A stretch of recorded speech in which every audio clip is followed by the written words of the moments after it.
So after 15 minutes, ayan, maririnig na natin yung pulis. Nagkiklik na siya. So kailangan na raw i-low na natin. At the same time, diyan ko na dito ilalagay yung remaining ingredients na kamukha ng lemon, ng sili. Pwede nyo rin iwain yung sili o pwede rin buo. Depende sa anghang na magiging gusto niyo. At lalagyan na rin natin ng paminta. Ayan, nag-click na siya. Lagyan na natin. Wow, bango!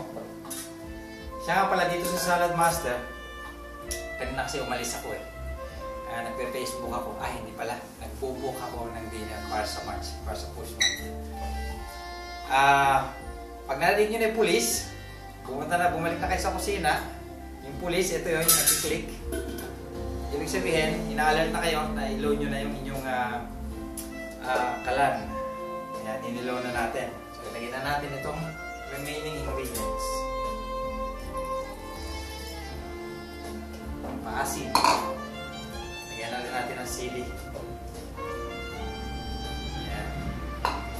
At saka ng paminta. Para sa masarap na lasa.